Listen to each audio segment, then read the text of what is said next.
Please all stand and let us pray. In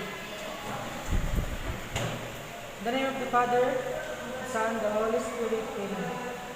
Our Father in heaven, may be your name, your kingdom come, and will be done on earth as in heaven. Give us this day our daily bread, and forgive us our sins, as we forgive those who sin against us. Do not bring us to the test, but deliver us from all evil. In the name of the Father, the Son, the Holy Spirit, Amen. I would like to request to pick up the pieces of paper around you and arrange your chairs properly.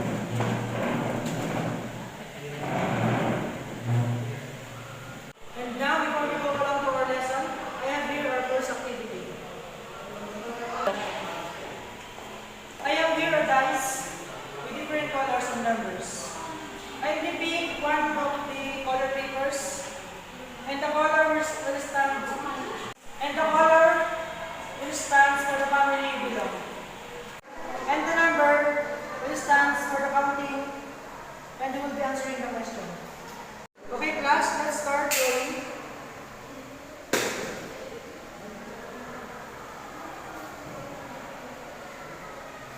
Blue with number 3, please start. Yes, David, this is your question. Did you encounter failure in your life? Yes, sir. Blue with number 3, please start. Yes, Junito, please start. This is your question. How does it feel when you are rejected?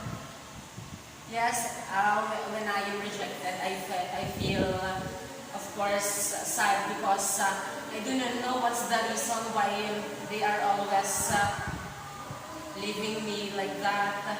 I just didn't know why, so I'm sad for that.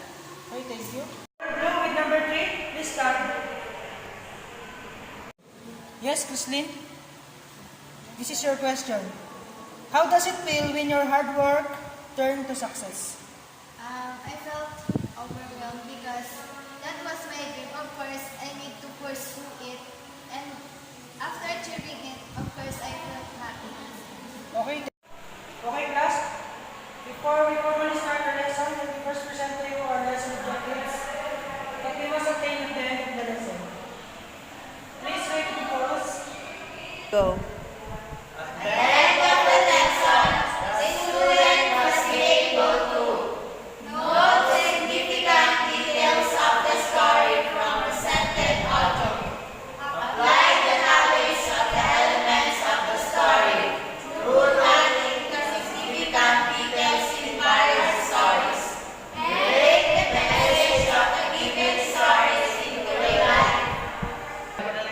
Okay, very good. Thank you. Thank you, everyone. So this question has a certain connection to the story we'll be dealing with. Today we will be discussing the 5 elements of short story. Okay, first is the character. Character is a person or animal or really anything personified. There can be one character or many. Second is settings. The settings is where and when the story is set. And the second is settings, where and when the story is set. Third is plot, the events that happen in the story. It happens introduction, rising action, climax, the falling action, and the resolution. The fourth is conflict, the challenge or problem around which the plot is based. The last is theme, the central argument that the author is trying to make the readers understand idea, belief, and insights. To know the 5 elements of short story, let's proceed to our next activity.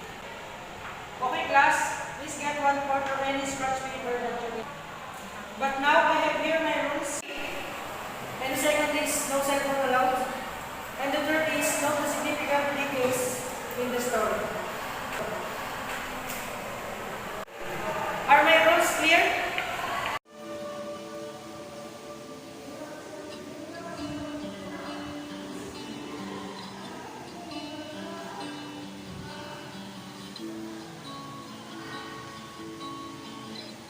He was born in a small farming village in Japan. His family was poor. They all lived in a small house with very little money. when he was only 9 years old, he left school and started working in a small shop to support his family. He used to get up every day before sunrise, clean the store, run errands, and then look after the children of his employer. Some years later, destiny showed him a new path. He got a job in an electricity company. There, he got interested in light bulbs and sockets. Every night, he started learning and experimenting on his own. One day, he made an improved version of a light socket all by himself. He got very excited and showed it to his boss. But his boss was not impressed and said, "Such a product will never work." Even though he was rejected, he believed in his idea. He wanted to do something on his own, start his own company. He asked his friends. They told him he cannot do it. He cannot leave his permanent job and start his own company. He has no experience, very little money, and hardly any education. Still, he believed in himself. So when he turned 22, he took a big decision. He left his stable job and started his own small manufacturing company. He and his wife started manufacturing sockets in their small house. They both went door to door selling it, but no shop owner was interested. They did not get any orders. Months passed by, and still they were not able to sell their product.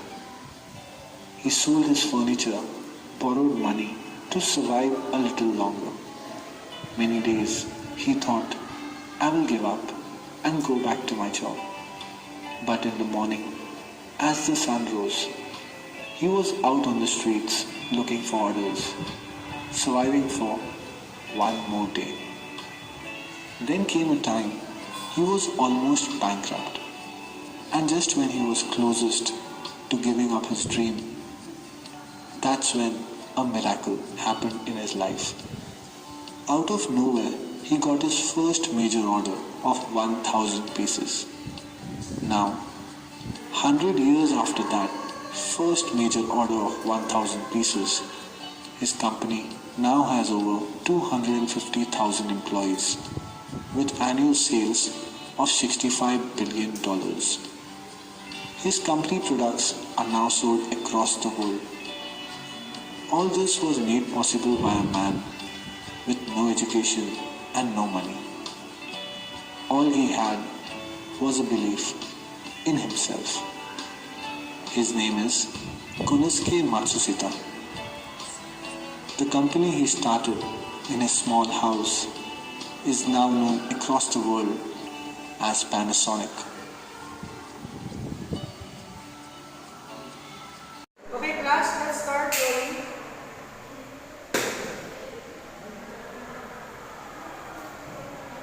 Blue with number 3, please start. So, Junito, please stand. Who is the character in this story?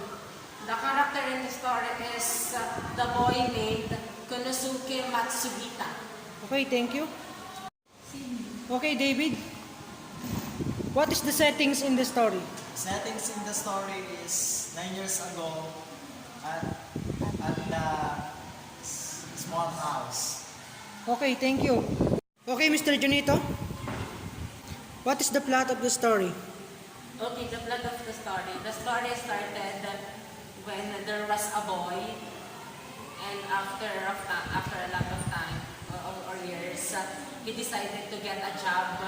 But the sad part there is the company was always complaining him because he was not educated well. So after that, he inspired himself.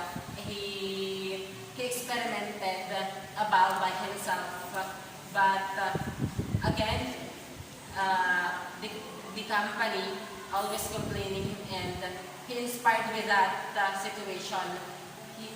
He made his own company but then again, there is no one tried to help him.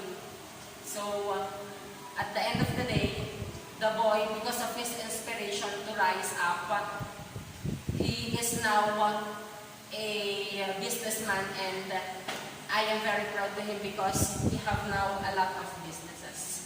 Okay, thank you. Lynn, please stand. What is the conflict of the story? The conflict of the story is when he rejected and his company bankrupt. Okay, thank you.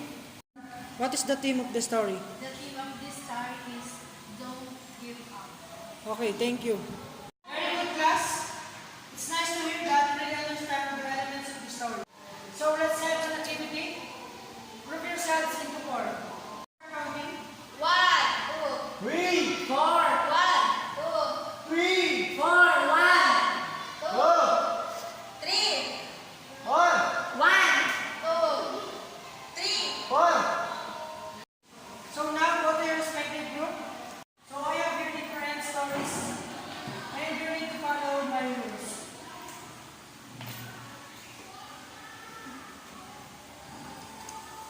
First is read the story carefully. Second is note the significant details in the story. The third is what is the message of the story. And the last is interpret the story in a creative way. Long, long ago, there was the mountain. Okay, you may now start. Long, long ago, there lived the mountain. Okay, give 10 claps to yourselves. Let's have a recap. What are the 5 elements of your story? Yes, Mr. Benito? The 5 elements of the story are character, settings, plot, conflict, and the theme. It seems that you already understand our lesson for today. So,